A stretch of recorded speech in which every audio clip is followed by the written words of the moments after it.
I spent a whole day re-engineering Nettspend's vocal chain, and this is what I came up with. MIPs, made from Dr. Dre. Yeah, I pull up. Bitch, I got clout. What type of shit you want? That's that shit all about. Bitch, I'm disrespectful standing on your couch. Sick for Easter pink, they thought it was a drought. I pull up, I got bands, boy, hot up. Now I'm finding that there are so many common issues that people are facing when mixing underground vocals, and they end up with results that kind of sound like this. These were presets taken straight from YouTube.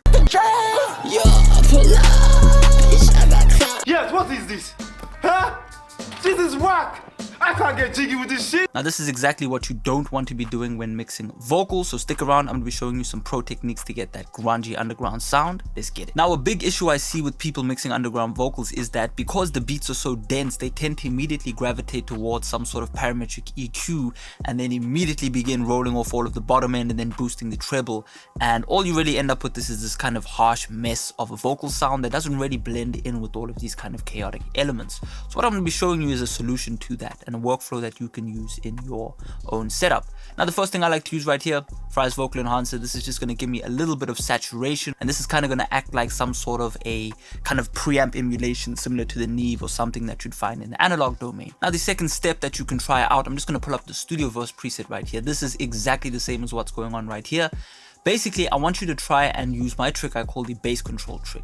Essentially what you want to do is you want to pull up a mid-band Pultec equalizer. Okay, this is a nice analog emulation of a vintage Pultec, and essentially what you want to do is manipulate the peak by going to 200 and then boosting it, and then using the dip at 300, and then I want you to see how I'm going to adjust the bass control, but listen to how natural it sounds. It doesn't really sound like I'm doing anything, but we are making space for the vocal and the 808, which is super important with these types of beats.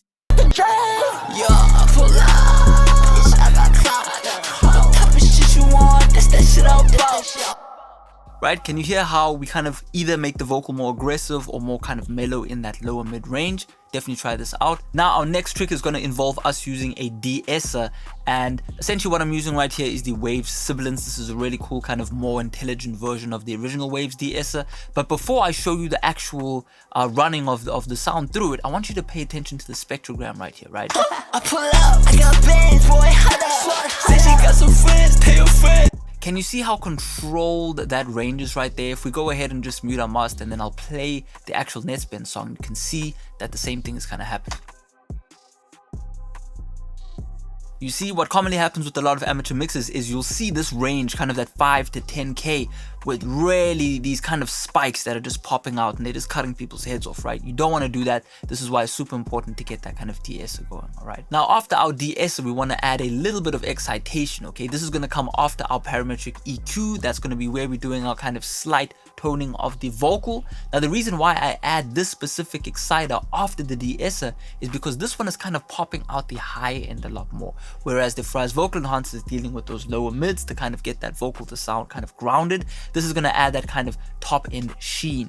Now, super important, okay, and this is the trick that you can go and try in your DAW right now, is that if you de-ess first, you smooth out the vocal so that you don't have all these kind of harsh spiky sounds within the vocal tone, and then afterwards you can excite that so that you get this kind of smooth sound. Now what I'm going to do is, as I said, this goes hand in hand with the EQ. I'm going to disable the EQ and the exciter, and I want you to hear for the difference. I pull up, I got bands, boy, hot up. Say she got some friends. Right, that's cool. It's a bit tubby, right? We add our EQ. I pull up, I got bands, boy, hot up.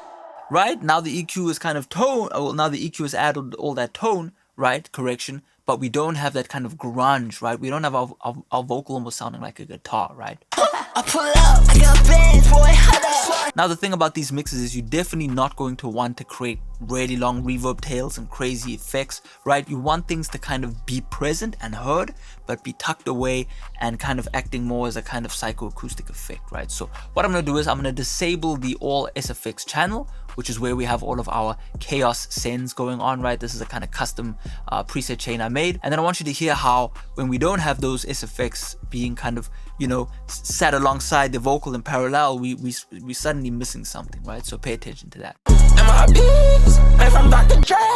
Yeah, I pull up. Bitch, I got clout.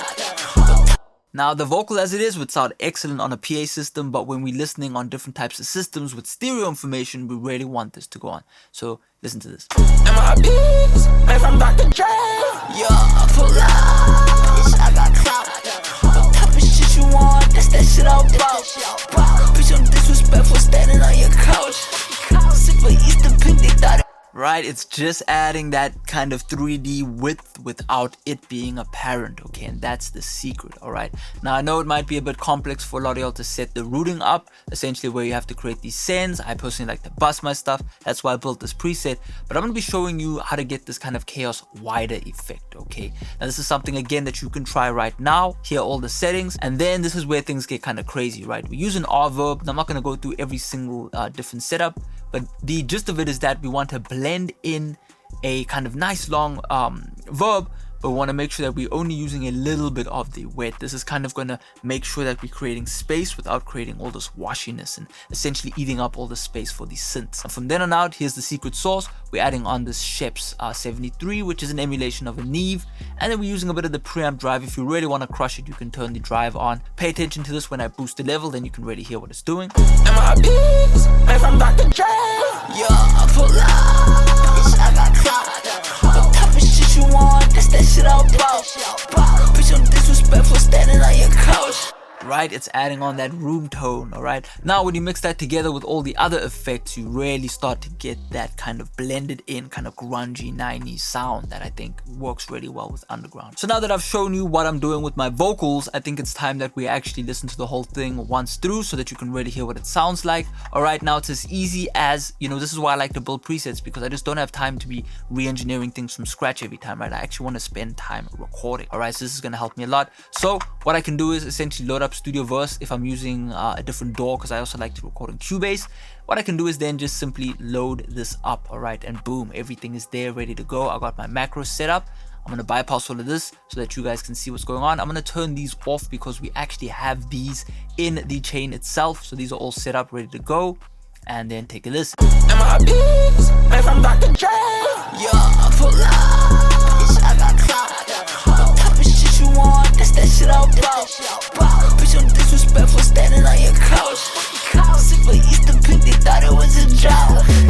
I pull up, I got bands, boy, hot up. Say she got some friends, tell your friends, they gon' pull up. Rockstar on my drip, ayy. Pull up on my hip, ayy. Smoking that loud, bitch, I'm ballin' just like MJ. My little bro stress, I got some. Oh man, it's sounding good. All right, so there you go. Simple as that. All right, we can use any one. All right, this will all be in the description. You guys can pick up the version with the Studio Verse preset if that's what you want to use. If you're using a different DAW, I will have presets for every single send, all the bussing and things like that, because we also have some mastering going on, and it just makes the world of a difference, right? Right, we always need to summarize our mixes.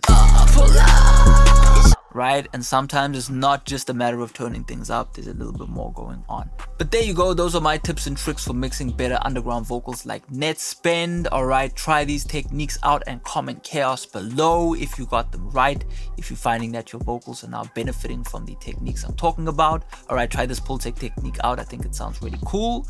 And yeah man, comment below what artist I should cover next. Check out the link in the description for this FLP and the Studio Verse presets. And I'll check out the next one. Peace out.